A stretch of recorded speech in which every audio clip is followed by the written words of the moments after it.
Hello दोस्तों। तो आज हम लोग करेंगे 1.3 प्रश्नावली। ठीक है, पहला क्वेश्चन है, सिद्ध कीजिए कि √5 एक अपरिमेय संख्या है। ठीक है, तो इसका भी हम लोग स्टार्ट करते हैं।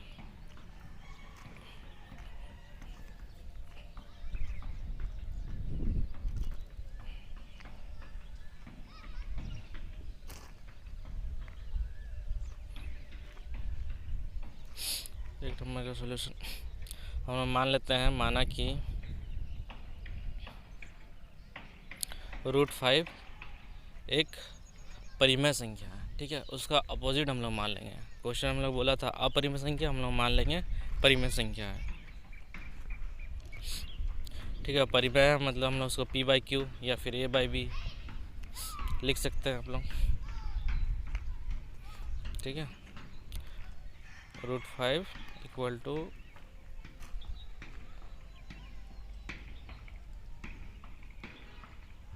a/b। ठीक है, जहाँ पे हम लोग क्या है, a और b तो पूर्णांक है।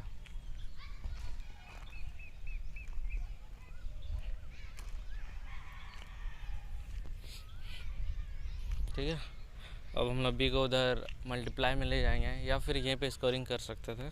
ठीक है, मल्टीप्लाई मैंने कर दिया, √5 into b equal to a। अब दोनों तरफ वर्क करने पर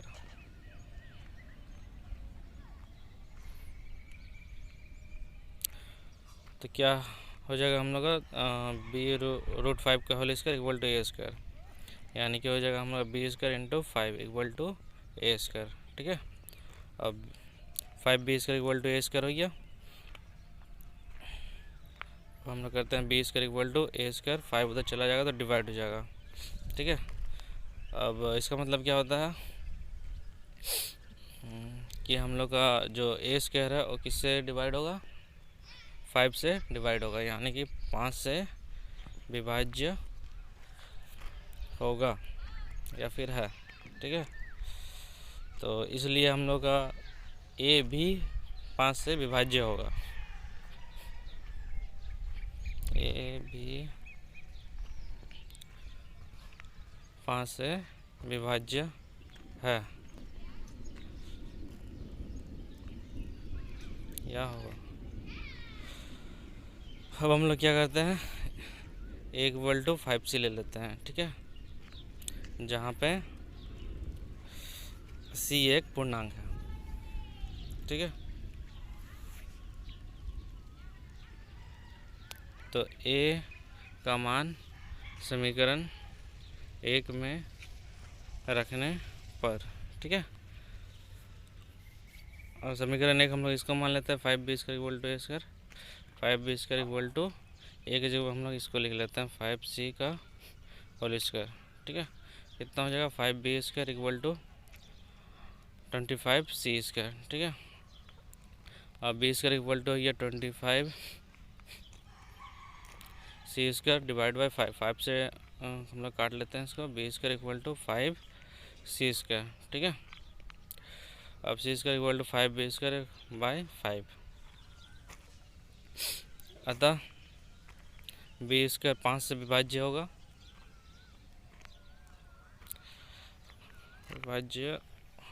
होगा, ठीक है,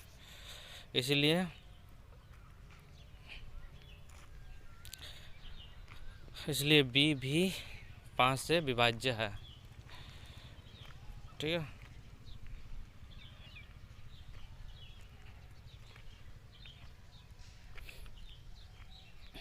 अतः a और b में कम से कम एक उभयनिष्ठ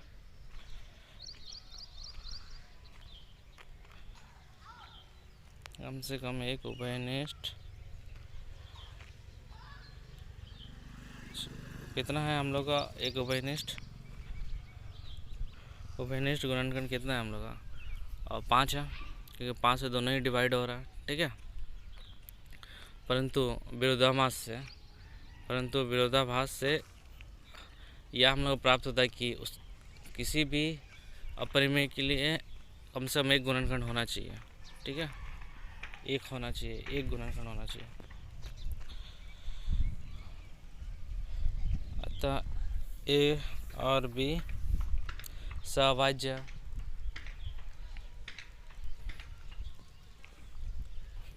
ठीक है।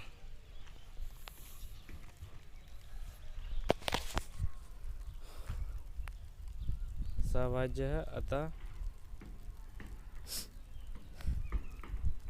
विरोधाभास होगा, यहाँ विरोधाभास मैंने लिख दिया, ठीक है। विरोधाभास से यह प्राप्त होता है कि √5 एक अपरिमेय संख्या है।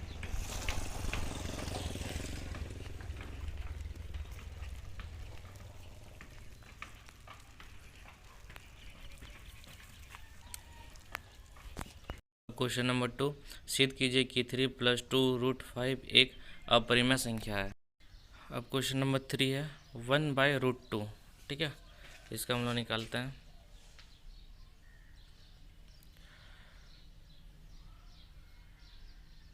3 का 1 नंबर का सॉल्यूशन, ठीक है। माना कि 1/√2 एक परिमेय संख्या है।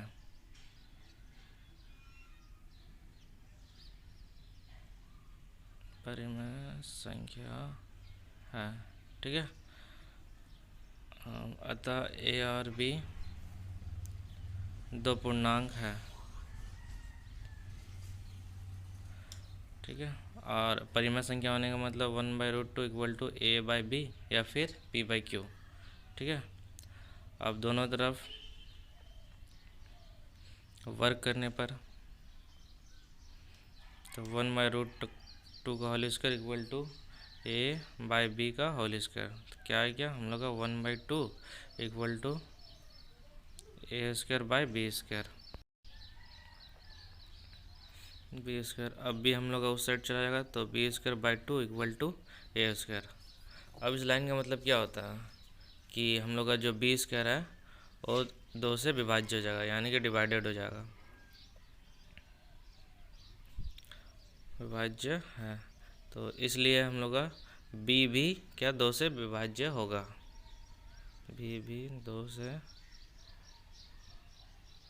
विभाज्य होगा, ठीक है। अब हम लोग मान लेते हैं b इक्वल टू 2c, ठीक है। तो जहाँ क्या हो जाएगा, c एक पूर्णांक है,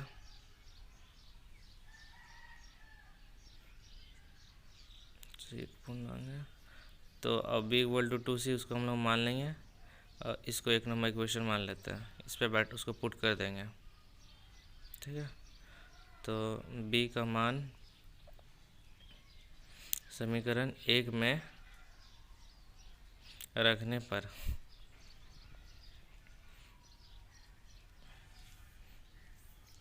तो क्या हो जाएगा, हम लोग का 1/2 इक्वल टू b के जगह में उसको हम लोग पुट करना है a² डिवाइड बाय 2c का square. 1/2 equal to a² divide by 4c², ठीक है।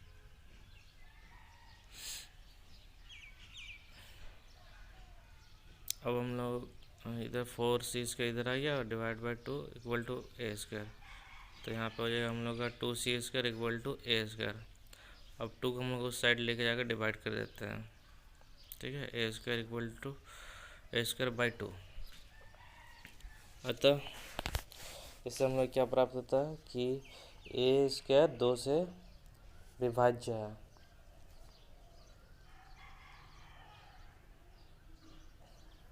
इसलिए a भी 2 से विभाज्य होगा, ठीक है।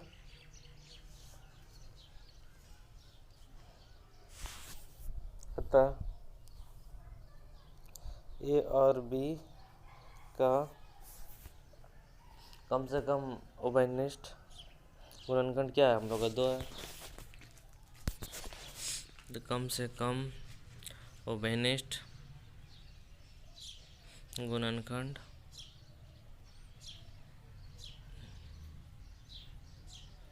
2 है, ठीक है, 2 है या होगा।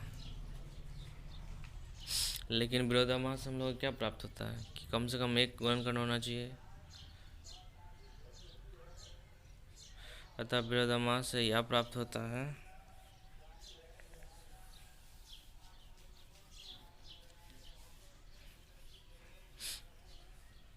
कि √2 एक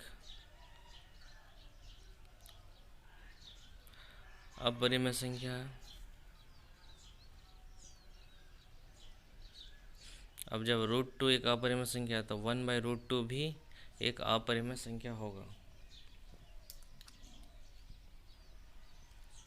यहाँ पे आप लोग डायरेक्ट भी कर सकते हैं, तो 1/√2 एक अपरिमेय संख्या होगा, ठीक है। अब हम लोग आता है 3 का 2 7√5, ठीक है। अब माना कि 7√5 एक परिमेय संख्या है, ठीक है, परिमेय संख्या है। यहाँ मैं लिख लेता हूँ, माना कि, तो हम लोग क्या करते हैं, ए और बी 2 पूर्णांक है, ठीक है, 2 पूर्णांक है, तो क्या हो जाएगा 7√5 इक्वल टू a/b। अब हम अब से √5 इक्वल टू a/7b, ठीक है।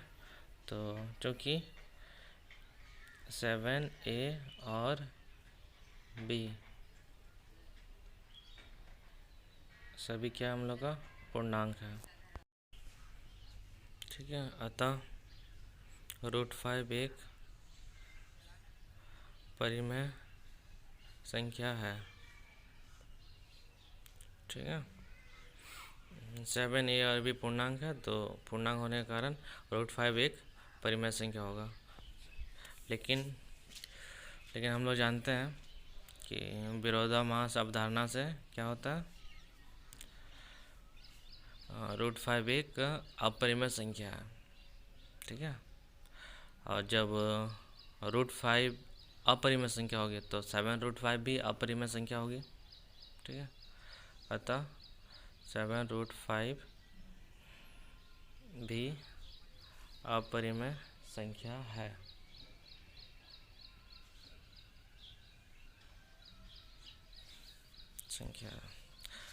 अब ये आखिरी वाला क्वेश्चन भी आपका सेम टू सेम बन जाएगा क्वेश्चन नंबर 2 जैसा ही, तो इसको टाई कीजिएगा।